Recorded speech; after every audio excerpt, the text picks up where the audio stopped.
지방선거를 앞두고 현역 자치단체장도 출마를 서두르고 있습니다.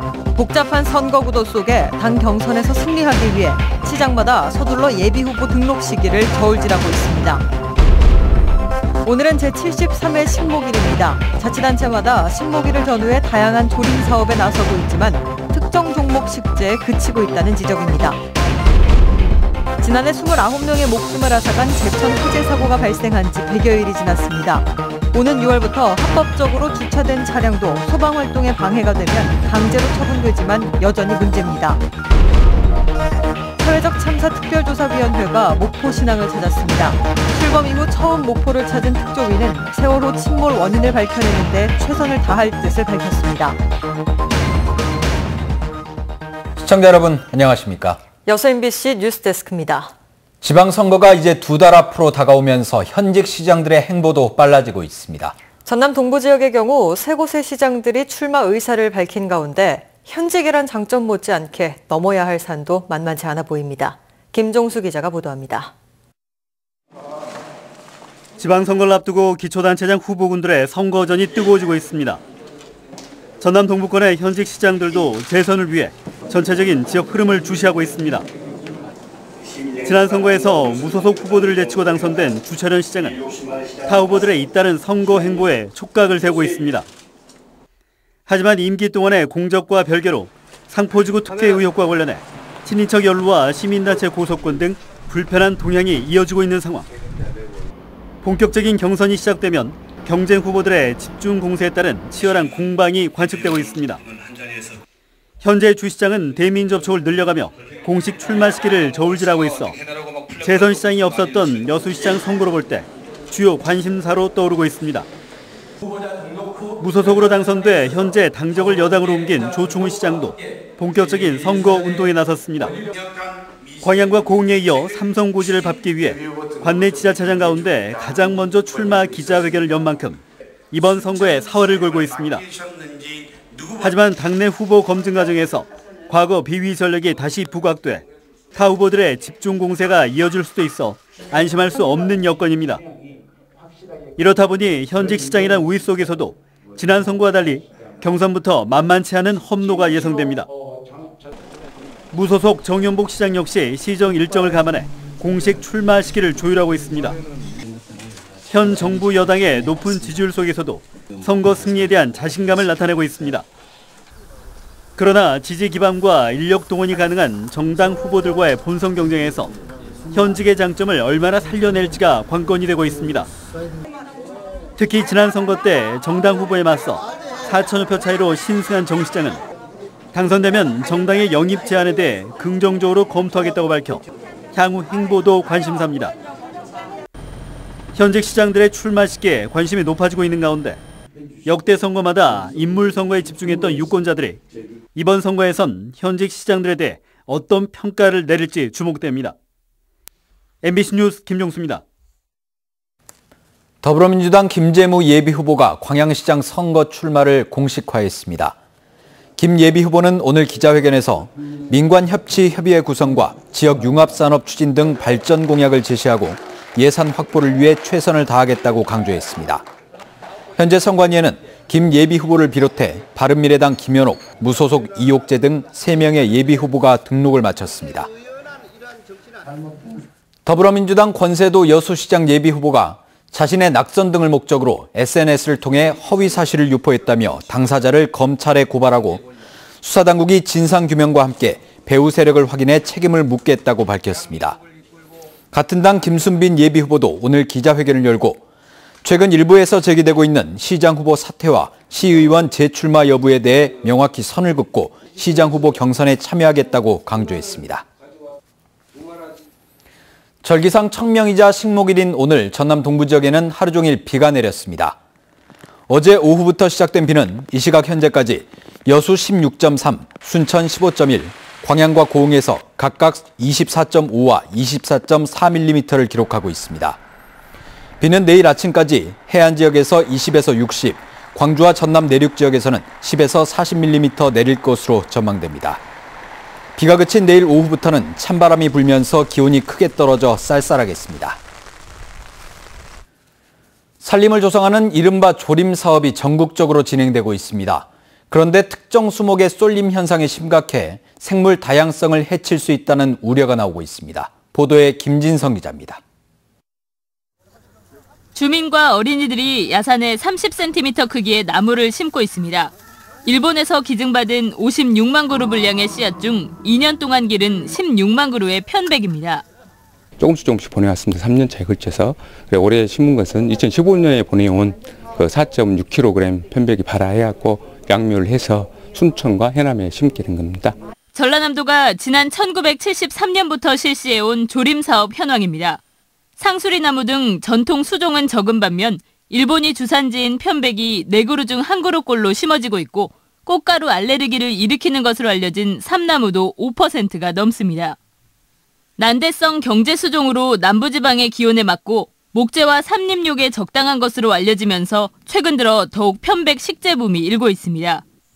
향토 수종이 아닌 편백이 단일 수종으로 심어지면서 생물 다양성을 해치는 불안정한 숲이 될 가능성이 높습니다. 높이 40m까지 자라는 편백은 다른 식물의 성장을 막는 타간물질 배출이 많아 주변에 초본류 등 식물이 거의 자라지 못하고 곤충과 조류 등 야생동물 서식도 어렵습니다. 또 뿌리가 약해 태풍 등 자연재해에 쓰러지기 쉬워 복원도 쉽지 않습니다. 편백님은 키가 전부 우뚝 서 있기 때문에 바람이 약하죠. 그래서 한꺼번에 다 무너질 수가 있죠. 그렇다면 이제 여러 가지로 복원하는데 문제가 있게 되는 것이죠. 최근에는 공원 등 도심 인근까지 편백을 심는 사례도 늘고 있어 전통 수종 중심의 다양한 나무 선택이 필요하다는 지적입니다. MBC 뉴스 김진선입니다. 미래에셋 컨소시엄이 1조 2천억 원을 투자하는 여수 경도 해양관광단지 조성 사업과 관련해 최대 현안인 연륙교가 경도 신월동 노선으로 가닥이 잡혔습니다. 전남도와 전남개발공사는 애초 경도 돌산 노선에서 최근 경도 신월동 노선으로 투자자와 이견이 좁혀졌고 이에 따라 다리 길이도 1km에서 1.9km로 늘어 사업비도 620억 원대에서 968억 원대로 증가한다고 밝혔습니다. 연륙교 건설비는 지난해 경도가 경제자유구역으로 편입함에 따라 국가가 50%, 전남도와 여수시가 30%, 미래에셋이 20%를 각각 부담합니다. 광양시가 경쟁력 있는 부자 농촌 실현을 위해 농업보조사업 3대 기본 원칙을 제시했습니다. 광양시는 농업보조금 사업 3대 원칙으로 일손 덜어주기 농업정책과 유기질 비료 공급 확대 등 토양 개량, 수확기 홍수 출하 조절을 통한 가격 안정에 역점을 두고 추진하기로 했습니다. 이에 따라 광양시는 보조지원 사업 확대와 함께 허위나 중복 지원 등 부정당한 방법으로 보조금을 지원받는 농가에 대해서는 일정 기간 보조사업에서 배제하는 페널티를 적용해 엄격하게 관리할 예정입니다.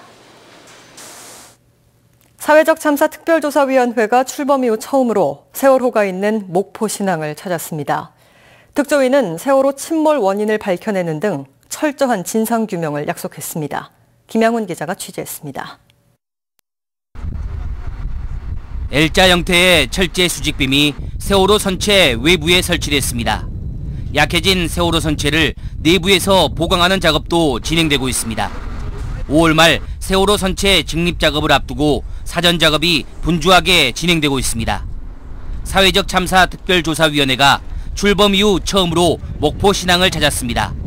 세월호 현장을 둘러본 위원들은 선체조사위 활동을 이어받아 세월호 침몰 원인을 반드시 밝히겠다고 말했습니다. 이번 특조위는 제대로 해서 국민들, 또 피해자들, 가족들 모두 궁금함이 없이, 한이 없이. 또 진실을 밝히지 못하는 사회는 안전한 사회가 아니라며 세월호 참사에 대한 철저한 진상규명도 약속했습니다. 세월호 가족들은 일기 특조위와 달리 성역 없는 조사가 이루어지기를 기대했습니다.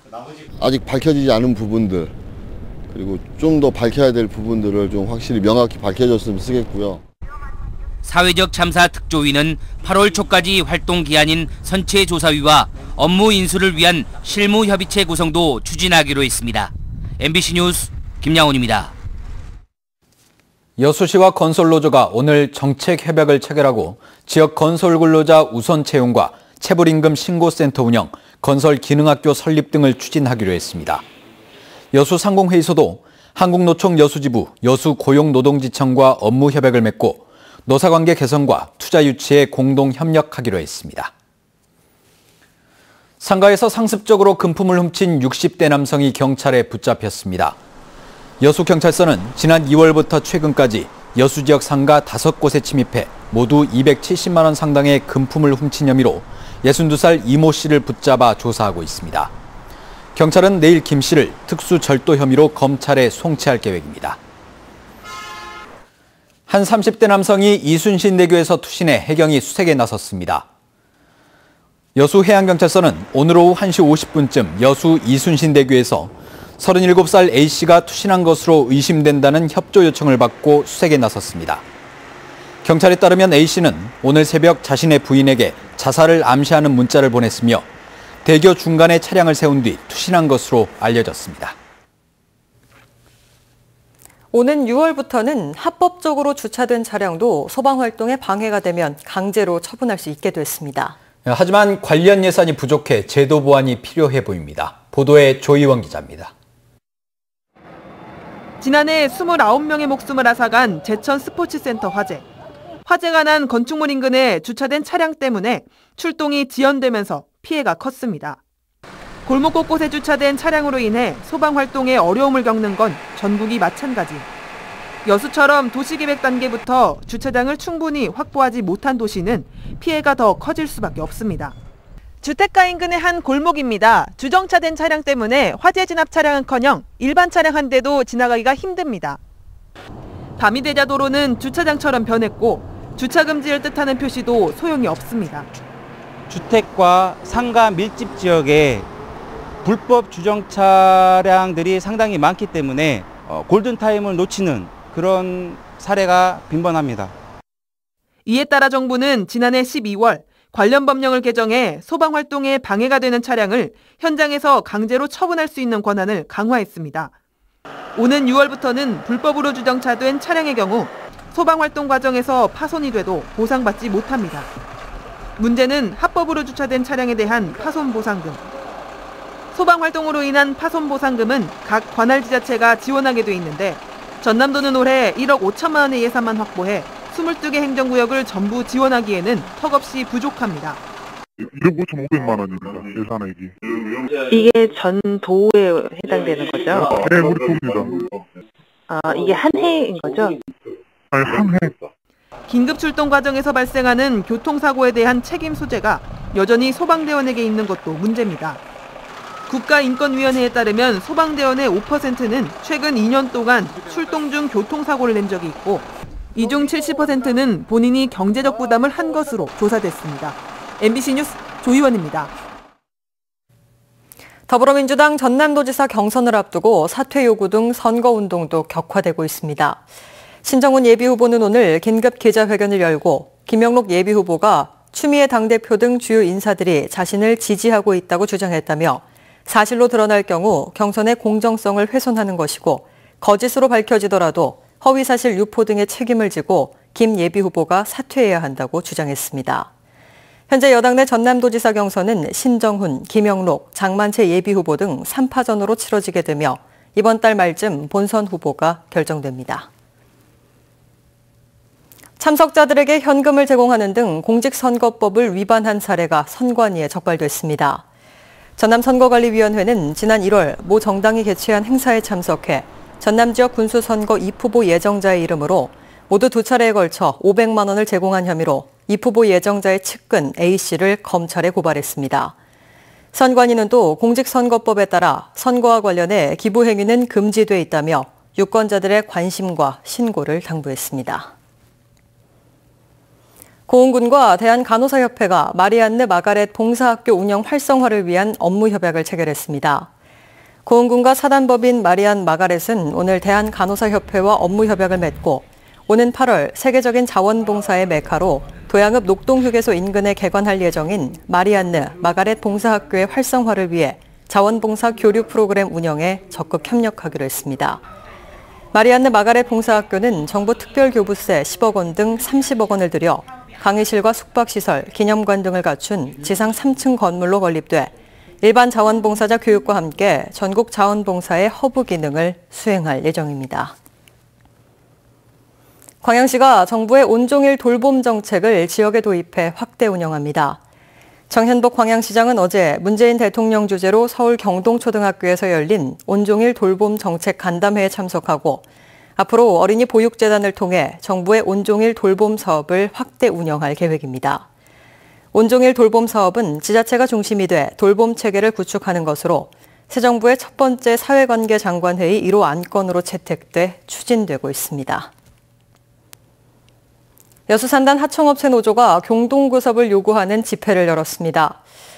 여수 롯데 첨단소재산의 하청업체 4곳의 노조 조합원들은 오늘 여수산단 공장 앞에서 집회를 열어 임금 단체 협약 공동교섭을 원청에 요구했습니다. 여수산단 하청업체들이 공동교섭을 위해 노조를 조직한 건 남해화학 이후 2번째로 롯데 첨단소재 하청노조는 오는 12일 공식 출정식을 열 계획입니다.